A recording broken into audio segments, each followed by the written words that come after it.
my earnest hope, and indeed the hope of all mankind, that from this solemn occasion a better world shall emerge out of the blood and carnage of the past.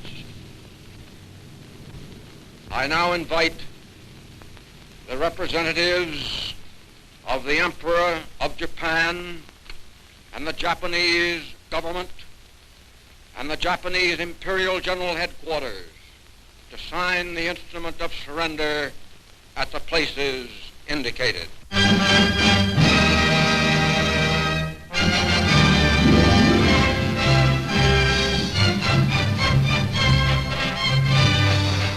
The end of the war. The beginning of another peace.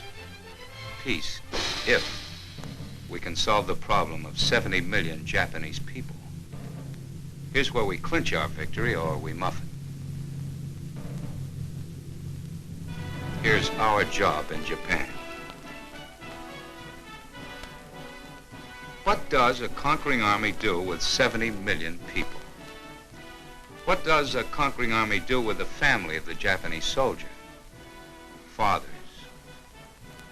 brothers, mothers, cousins of the soldier. What do we do with the soldiers themselves, back now in civilian clothes as part of the Japanese family? What to do with these people? People trained to play follow the leader.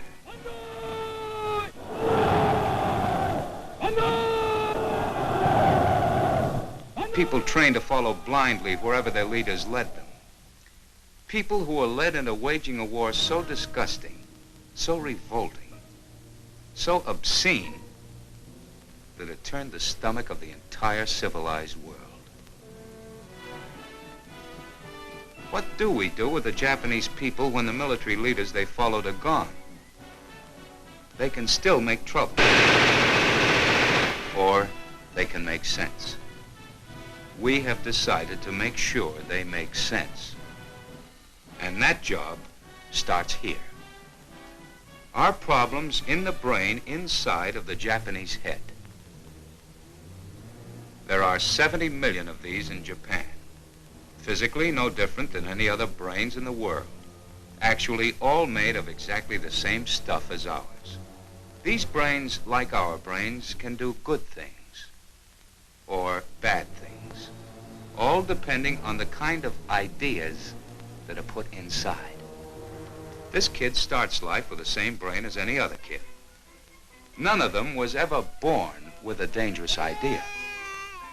No child ever said as his very first words, "Me, I can lick the whole cockeyed world." Ideas are taught to a child as he grows older. Teach him the good things, and he learns the good things. When he's taught playful ideas, his brain understands them. Practical ideas, his brain knows how to use them.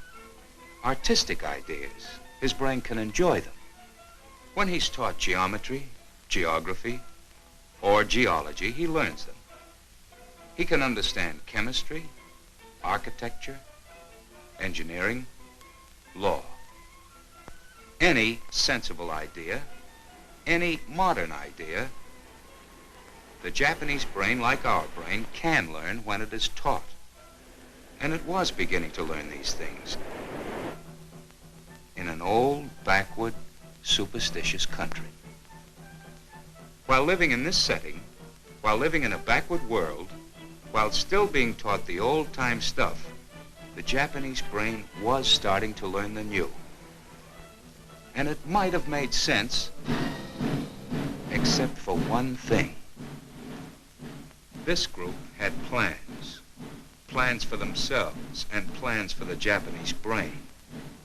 With such a brain, with its mixture of ancient and modern, some very interesting things could be done. A brain that thought in the modern way could be taught to use the latest modern weapons. A brain that also thought in the ancient way could be hopped up to fight with fanatical fury. If these men could hop it up, then the sky would be the limit to the things that they could do. They'd gain power, glory, and a great new worldwide empire that they could control as their own if They were smart enough to do tricks with the Japanese brain. They were smart enough. They did it in a very roundabout way. Through religion. Shinto, just one of several Japanese religions. An old religion, out of date, harmless. It had once been the official religion of Japan, but now a tired religion just lingering along with its dim, hazy, almost forgotten gods. A perfect setup for the warlords to move in on. This was the place they would use to hop up the Japanese brain. This religion would become the mouthpiece for the military gang. They made Shinto the official religion again. They took Shinto over. They made it a place where the people had to listen. They filled up the Shinto religion with hokum and used it to sell the Japanese people war. Sell the people ancient nightmares. Sell the people ancient hatred. Play up the bloody fairy tales and pagan superstitions. Up from Japan's murky past, bring back the mumbo jumbo.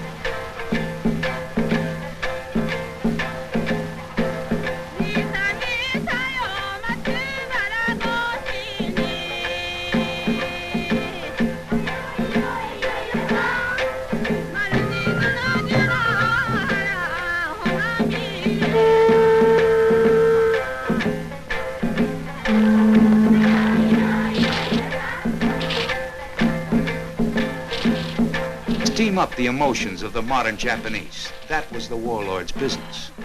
Muddle the modern Japanese mind. Hammer the ancient stuff in. Up from the barbarous bygone ages, bring back the ancient Japanese gods of war. Tell them of the glory of the samurai knights of old. Tell them that the soldiers of yesterday are the Japanese gods of today. Tell them that a Japanese warrior never dies. Play up the myth of the goddess of the sun, and over and over and over again, keep on telling them and telling them and telling them just this. The sun goddess created the Japanese to rule all the other people of the earth.